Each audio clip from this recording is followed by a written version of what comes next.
Hey guys, I'm going to bring you a collection update. It's been a long time since I've done some of that. If you could do me a favor, leave a like. It would greatly, I'd really just appreciate it if you like this. This is going to be a bit of a longer video. Secondly, if you don't like this music in the background, let me know. I'm probably not going to go back and listen to it. I just want to listen to some of this OST of a Rockman. And thirdly, comment your guys' favorite cards. If you guys also have a link to your collection, let me know, because I love looking at collections. Much more on the collecting side of the house than the playing side. Even though I do enjoy playing Yu-Gi-Oh, I don't have time for that stuff. But I do have a job that pays me enough money that I can't collect the way I want to collect. But let's get in. So a few Pokemon cards over on this side. More Yu-Gi-Oh on this side. This is all Dark Legends over here. Dark Legends is one of my favorite Yu-Gi-Oh sets of all time. It was basically America's equivalent to what should have been Retro Pack 1 and kind of Retro Pack 2, like a little bit of a combination of cards in between those that we got over here, except our rarities were much worse. I don't know why, but they were. I still enjoy it. This Gate Guardian, actually, I think last time I looked, it was about 20 bucks, and Exodia about the same. I think the set's been bought out a couple of times, so maybe that price has fluctuated a bit. So let's go on. Over on this side, we got some of my favorite cards over here. Summon Skull might be my all-time favorite card. I really enjoy its fusions, also some Retro Pack stuff. B-Skull Dragon. And then Meteor Black Dragon is probably even more so my favorite card of all time. That being said, this Red Eyes Black Dragon, it's pretty nostalgic. I just don't particularly like Red Eyes Black Dragon. I think Meteor Black Dragon is definitely one of the coolest cards. It takes me back to memories of Forbidden Memories. And actually here is one of the earliest cards I've ever had in Yu-Gi-Oh! So you can probably see it's absolutely destroyed. This is a Meteor Black Dragon replica that came out of Premium Pack, I would say it's Premium Pack 3 in Japan.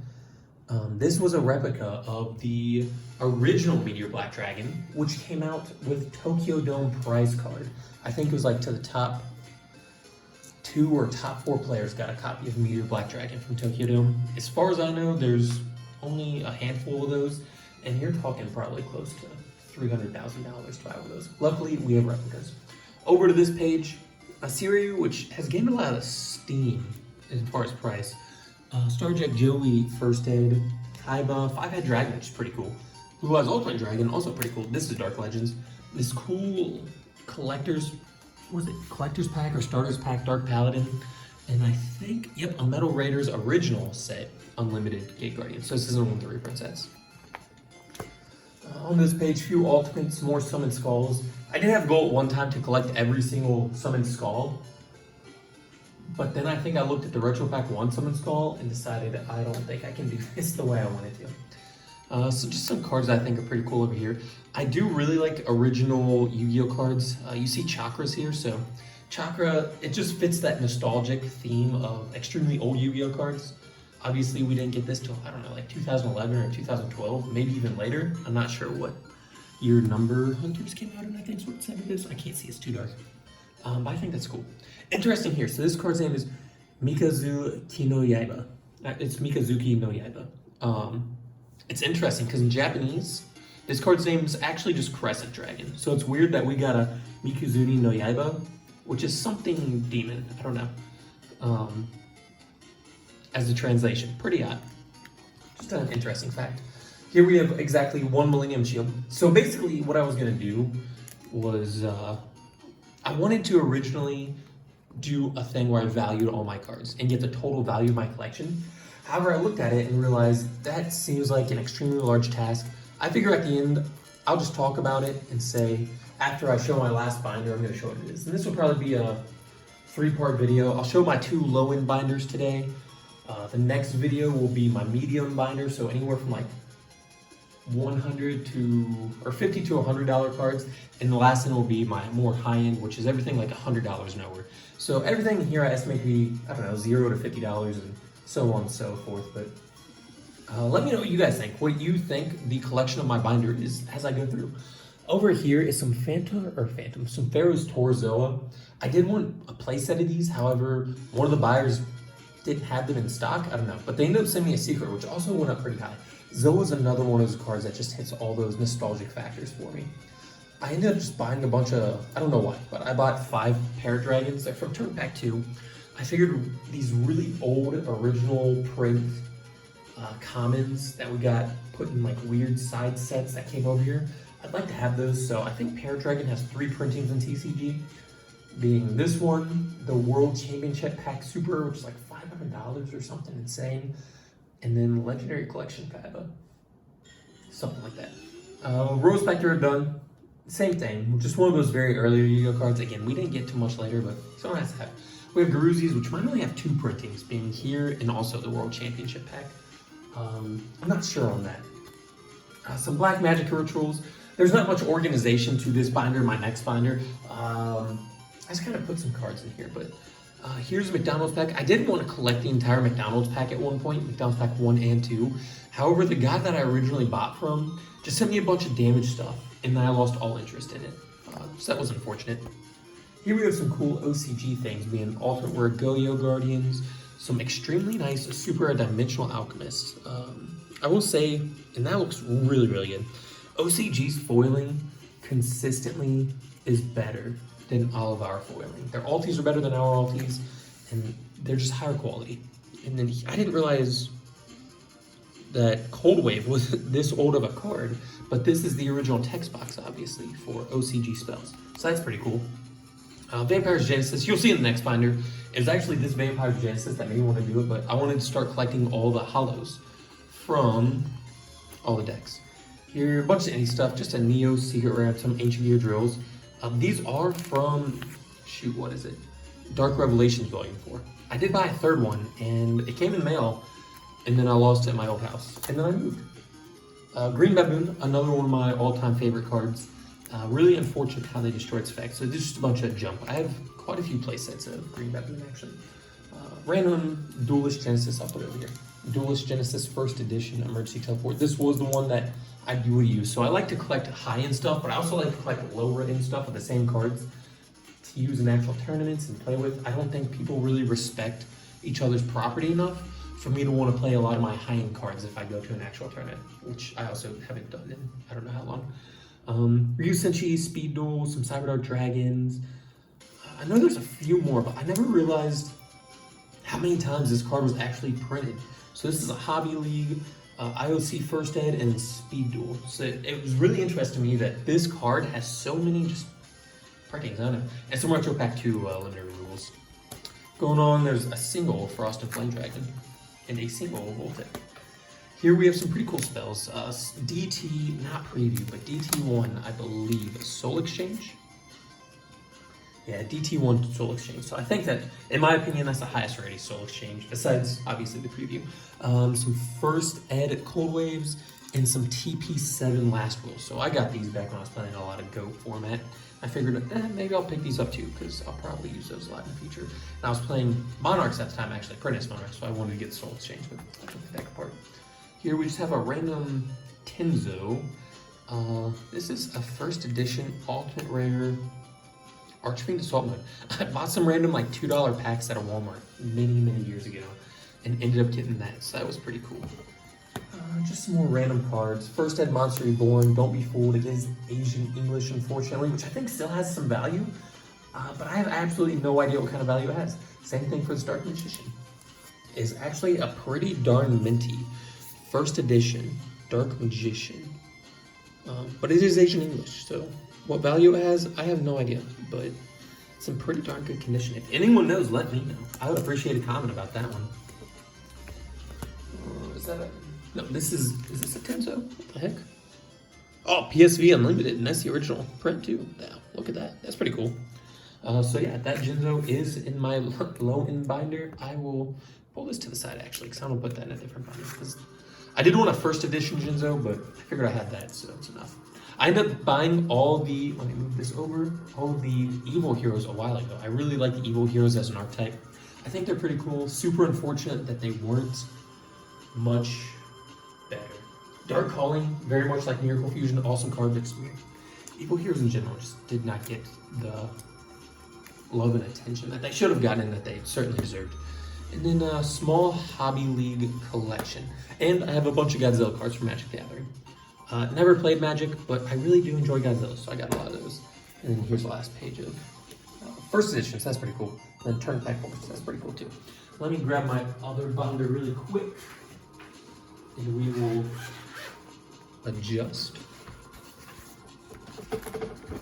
So I did just drop this binder, so probably a lot of stuff is going to be out of place. So like I said, this is not my medium end binder, but a little bit more towards some medium end stuff probably. Thank you, maybe.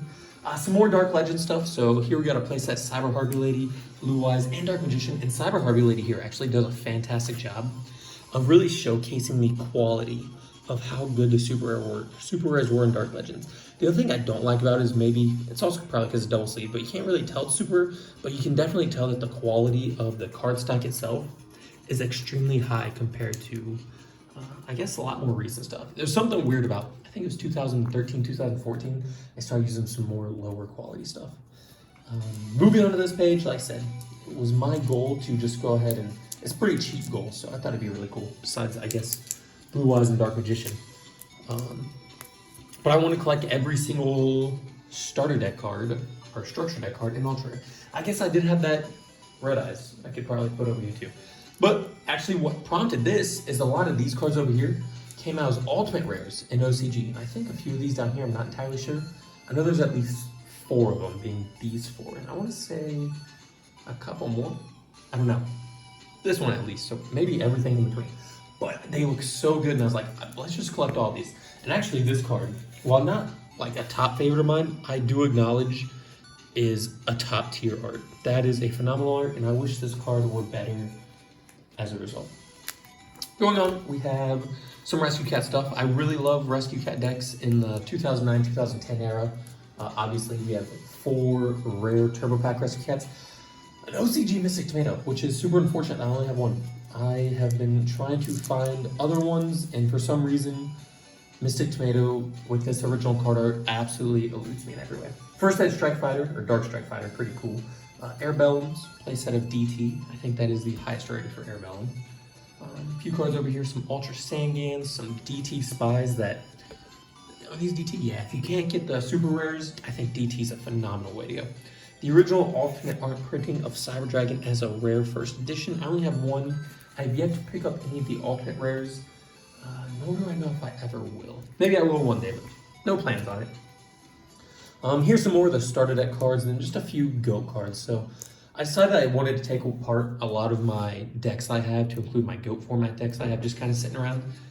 Put a lot of their stuff in the binder. So here you see a bunch of playsets of DD Warrior Ladies. I only have 1 Shining Angel first edition Seeker. I'm looking for 2 more. I don't know if you can entirely see that on here. Fairies is one of my more favorite decks in Edison. And here we have some alternate rare of these. Not first edition, but certainly pretty cool. Those are too expensive first ed for me now. But Zombie is probably my favorite deck in Edison format. And a first edition Drill Warrior here. So that's pretty cool. Going on, just some Secret Book of Moons, Rare Book of Moons. An alternate rare first ed Dark Soul that never really took off in price. I thought for sure, I traded for that, I want to say, maybe bought it, I don't remember. I thought it'd be worth a lot more than it has been, which is basically nothing.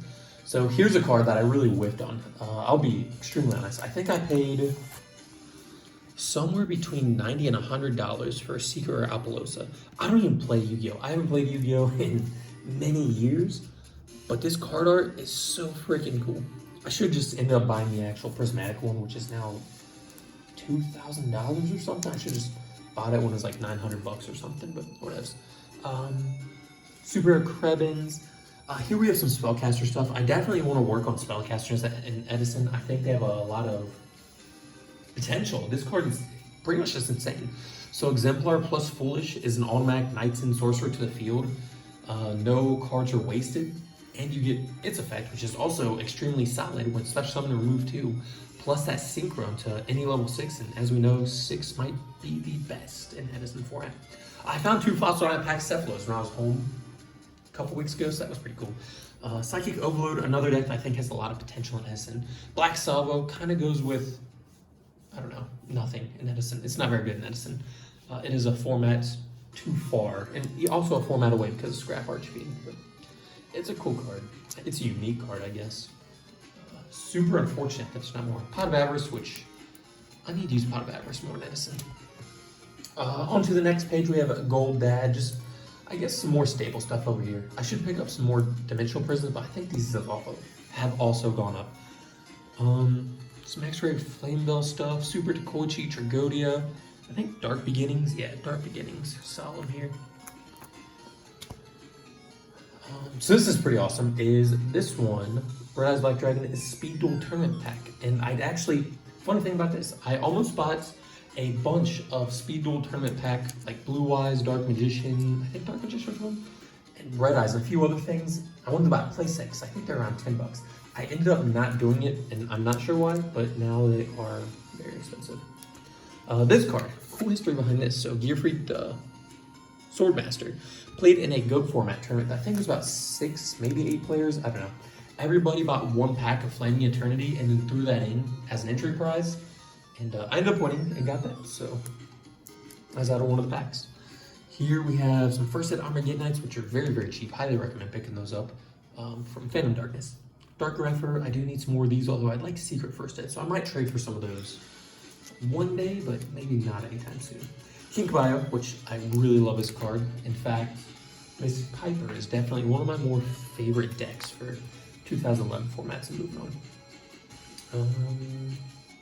Super Echo, some more Dark Legends cards. Again, I love Dark Legends. Someone did try to tell me that Super Dark Legends cards, or Malicious Destiny Draw specifically, look better than Ultra Malicious, and I'm here to confirm that that is not the case. Let me turn this a little bit. Yeah, Ultra. These do look okay. Okay, I think that if you're not going to get the Ultra and Malicious and Destiny Draw, which are, I don't know, $40 each, wouldn't expect it. These are fine. They're around 20s, but they don't look as good. They don't mix in with decks the way that Ultra Malicious does by any means.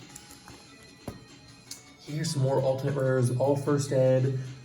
This I actually bought for 50 cents. I bought this one for 50 cents at a little comic book convention that I have in my local area, which might be coming up in the next month or so.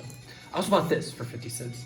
Now, it looks like a Spell Absorption alternate rare, but if you look closer, this is also Asian English.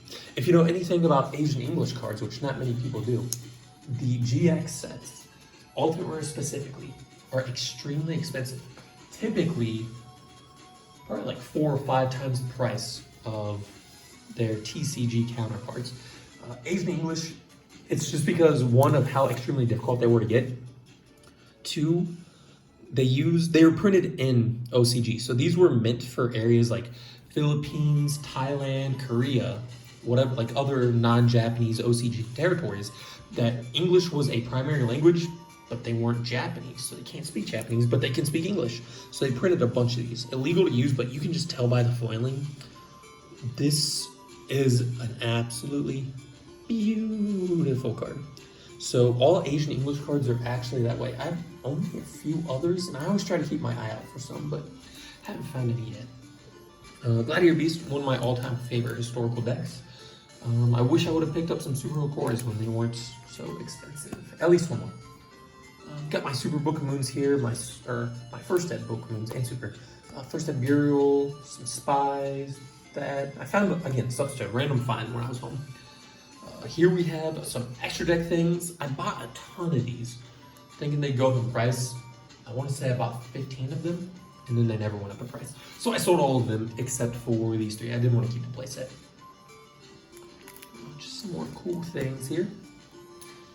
I did buy a playset of Crystal Seer, I don't know, many years ago. It's just always been one of my favorite cards.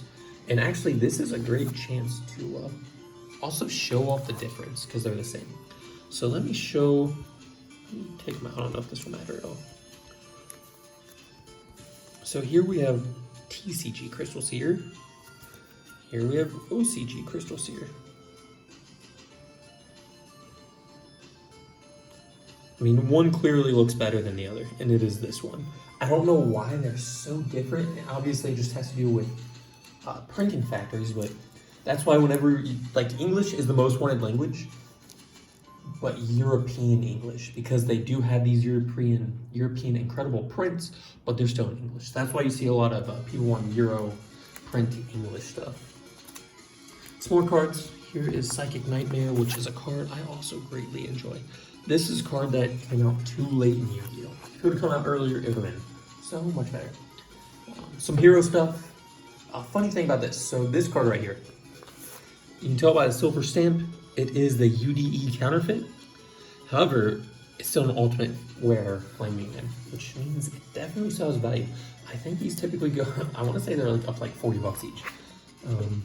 40 or 50.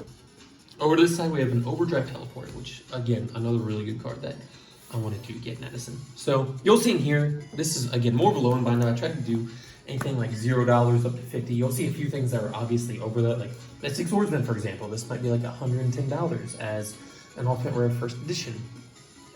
Whatever. And then other things that probably have no value, like maybe these playset of Ancient Ramps or these Green Baboons. But as I've stated, Dark Legends is just one of my favorite sets. So I put them in here and I collected it. Junk Warrior, so I thought this was really cool. As a Duelist League, so I did pick up a playset of that, all different colors. I got a purple, red, and blue Duelist League. And then here we got, is that the end of it? Oh, okay. Here we got 3 Speed Duel Dark Magician Girls, another card that I thought was going to take off in price and then just never took off in price. And then flipping the page, we go into some of my OCG stuff. So here we have a bunch of premium pack stuff. Here we just have some random alties that I just have picked up throughout time because I also think that they're just really, really cool. And again, I think they look better. And a lot of these are typically on the cheaper side. Some cards I think are really cool. These fissures are quick and unfold this out. So this is a great looking fissure. I can't believe, for as good as this card is, I can't believe that this wasn't also a super rare coming out on the TCG. Like Raigeki should have been an ultra. Dark Hole should have been stayed a super, and I think this should have also been a super. Yeah. So 50,000 Eyes. We go to this page, we see Duelist ID, a Premium Exodia, some of this stuff. Let me move this up a little bit.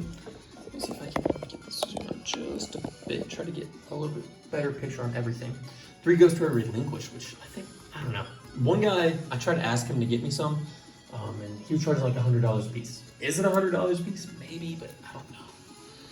They did get Alti Starlight Roads too, where we got secrets in there. Some more premium pack stuff. I did complete this premium pack, which is premium pack 4. This is premium pack 3. Again, a lot of prints of the original Tokyo Dome. Premium pack 1 was all original cards. Premium pack 2 was a lot of prints of the first ever like World Championship or Japanese Championship, which is where they came out like the Metal Blackluster Soldier, Zera the Mant and stuff like that. And then Premium pack 3 was reprints of cards from Tokyo Dome. Some more cool OCG cards. And actually, I really like these. I think these look just as good. So the English print, or the TCG print, I guess I'll say, of Rise Darkness Battle looks really, really good out of the jump. But so does this one. I actually want to get one more just because of how phenomenal that looks. We're coming up on the last few pages of the binder here. So again, let me know what you guys think. Put a general price down, what you think this binder is worth. I'd really like to know. Or if you guys have your own collections, link me to your collections. Let me know your favorite card, stuff like that. Please leave a like, comment, and subscribe. And talk to you guys later. Thanks for watching. Bye.